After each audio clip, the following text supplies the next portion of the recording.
All right, let's dive into this one. This is a big one. Yeah. The Beatles versus the Rolling Stones. It's a classic debate. It is classic. Who is the greatest rock and roll band of all time? Right. And we have got their Wikipedia pages pulled up. Okay. So we're going to try to see what we can find in here. Okay. And use that to fuel our discussion today. Right. But this isn't just for anybody. You know, the people listening to this, you guys are all music fans. Sure. You know what's up. Yeah. We are not going to spend a ton of time going through like the real basic stuff. Right. But we are going to pull out some interesting facts. Absolutely. Some stuff you might not know. And hopefully make this an interesting conversation. Sounds good. So let's just jump right into it. Both of these bands emerged in the early 60s. That's right.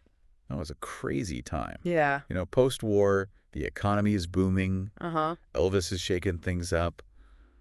It was a fertile time for rock and roll. Yeah. But it's interesting because they both start with those same influences. We did. They both start with 1950s rock and roll. Right. But then they kind of diverge. And they go in very different directions. So the Beatles, when they first hit the scene, they've got this bright poppy sound. Very poppy. This Mersey beat sound. Yeah. And it's catchy, but it's also really well written. Oh, yeah. These harmonies are super sophisticated. Oh, yeah. Even for the early stuff. Very much so. Now flip that around. You got the Stones. The Stones are all about this like raw bluesy energy. Pronto power. I mean, It's almost dangerous. It's like primal. it really was. So think about this for a sec. The Beatles were singing about holding hands, love, peace. And the Stones were like the underbelly of that same youth culture. Right. The rebellion, the raw energy. Right. It's almost like they were two sides of the same coin. Yeah. Right, reflecting those different facets Yeah. of what the 60s were all about. Exactly. And that duality even plays out in their music. You know, the Beatles were constantly experimenting. Yeah. They blended genres. They pushed the boundaries of pop music. You hear that especially in their later albums. There's pop, there's rock, there's even classical influences. It's crazy. Yeah. Now, the Stones, on the other hand, they're all about refining that raw blues sound. Right. They make it bigger, Right. bolder, more electrifying. Absolutely. They become the masters of the stadium anthem. That's right. You know those riffs that just grab you Yeah. and don't let go? They really do. So they were both innovators, Yeah. but in very different ways. For sure. And you can't deny the impact that they had on music, Oh, no. but also society as a whole. Absolutely. So, I mean, you were talking earlier about their social impact. The Beatles refused to play segregated venues in the U.S. That's right. And they even put in their contracts. Yeah. I mean, that took some guts, Oh, yeah. especially back then. Especially back then. That wasn't just a publicity stunt. It was a statement. It showed their values. They used their platform to advocate for change. That's right. To challenge the way things were. Yeah. And you can't underestimate the influence that had, No. especially on their younger fans. Big influence. Now, the Stones, they had their own way of pushing the boundaries. Yeah. Drug busts, Yeah. run-ins with the law. All of that just added to their bad boy image. Yeah. But it also reflected a certain social rebellion, Yes. a rejection of authority. Yeah. And that resonated with a lot of the youth at the time. Yeah, for sure.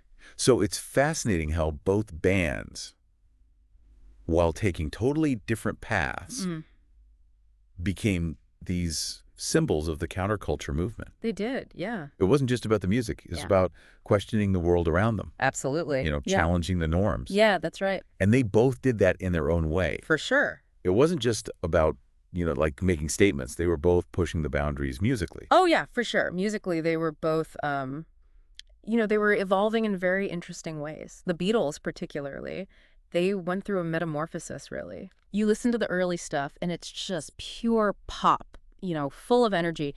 And then you get to something like Rubber Soul. And it's like this whole other world opens up. You've got the folk influences. Yeah. The lyrics are more introspective. It's almost like they're inviting their fans to grow up with them, And don't forget Revolver. That's where they really started to experiment in the studio.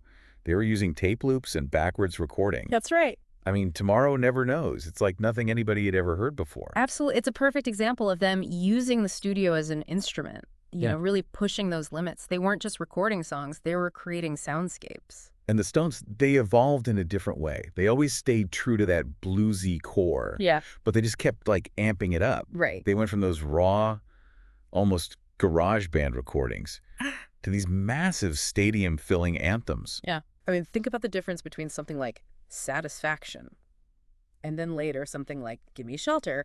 It's that same raw energy, but it's evolved. It's gotten more sophisticated. Mhm. The Stones really became masters of creating these huge cinematic soundscapes. You can't really talk about their evolution without talking about the lineup changes, too. Both bands had their fair share, They did. but both of them managed to maintain that core identity. With the Stones bringing in Ronnie Wood on guitar, it was a genius move. He just added this texture, this layer of intricacy to their sound. And then, of course, there was the loss of Brian Jones. That was tragic. It was a huge loss, yeah. But in a way, it did kind of solidify the Jagger-Richards partnership. And that became really like the driving force It did, yeah. behind the Stones' sound. Absolutely. And then for the Beatles, oh, well, their breakup was like a seismic event. It was a huge thing. Yeah, it felt like the end of an era. It really did. But, it also gave each member the freedom to explore their own musical paths. That's right. And look what they achieved individually. Yeah. George Harrison went on to explore his spiritual side. Ringo had his own solo hits. John Lennon was writing those really powerful anthems. Paul McCartney was still going strong with Wings. That's right. It's like their breakup unleashed this waves of creativity. And that speaks to their greatness, too. Even when they weren't together, they were still shaping the musical landscape.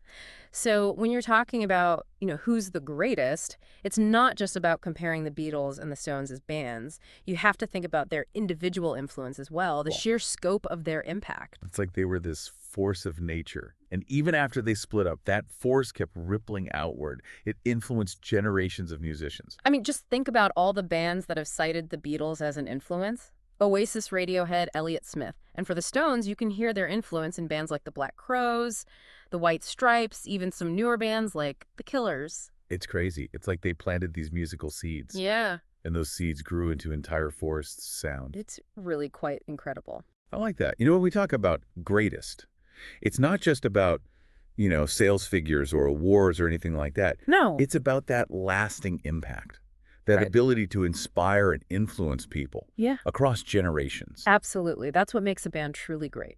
So where does that leave us in this debate? We've talked about their origins, their evolution, their social impact, their influence. What's the verdict? You know what I think the truth is? There is no verdict. Okay. Both of these bands had such a profound impact on music that it's almost impossible to compare them directly. It's like comparing apples and oranges. Okay, but let's play devil's advocate for a second. Yeah. Why would someone argue that the Beatles are the greatest? Well, you could argue that the Beatles were true innovators. They revolutionized the way music was recorded in the studio. They experimented with genres in a way that no one had ever seen before. They wrote some of the most enduring songs in history, songs that are instantly recognizable all over the world. I mean, their impact on popular music is undeniable. Yeah, but the Stones brought something different to the table, though, right? They did. They absolutely did. The Rolling Stones are really like the embodiment of rock and roll swagger. They're raw, they're bluesy, they're unapologetically themselves, and they've stayed true to that for over 6 decades. They're survivors, they're icons, they're like the living definition of a rock and roll band. So it sounds like both bands could have a claim to the title of greatest, but for very different reasons. Exactly. It really comes down to personal preference in the end. What speaks to you more?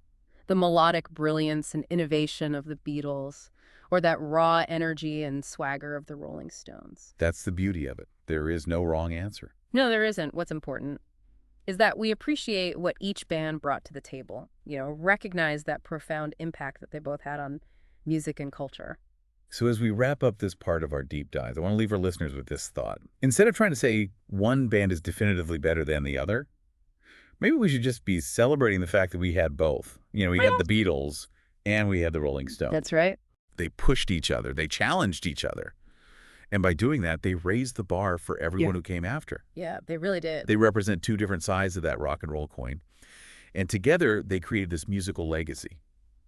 That, I think, continues to inspire and amaze us to this day. It really does. It's quite remarkable. Yeah, it really is. It's amazing. It is. Okay, so we've talked about their music, their impact, their legacy, but I think it's important to remember that these weren't just, bands. These were groups of individuals, each with their own personalities, their own creative visions. Oh, yeah, absolutely. And, those individual personalities really shaped the band's trajectories. I mean, look at the Beatles, for example. Yeah. John Lennon and Paul McCartney.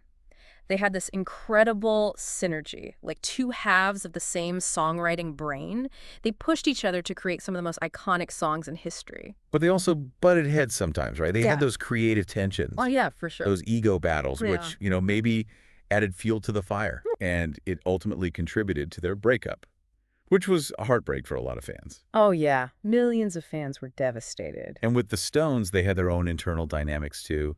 Brian Jones's tragic downfall, Mick Jagger's charisma on stage, Keith Richards and those bluesy riffs. I mean, it was a volatile mix, Yeah. but it worked. Yeah, they had this undeniable chemistry, this raw energy that just couldn't be contained. And let's not forget about the people behind the scenes. Like George Martin, the Beatles producer. Although he was like a fifth Beatle, he just understood their vision, and he helped them turn it into these groundbreaking recordings. And for the Stones, you had Andrew Loog Oldham, their manager. Oh, yeah, he was a master of image. He knew how to play the media. He cultivated that bad boy persona. That's right. So it really wasn't just about the music. It was about the personalities, the management, the marketing. It all came together to create these cultural phenomena. Absolutely. It was a perfect storm. But at the end of the day, it does always come back to the music. It does. It always does. And I think that's what makes both the Beatles and the Stones so enduring. Their music transcends time, It speaks to something universal. Yeah. Whether you're a teenager hearing it for the first time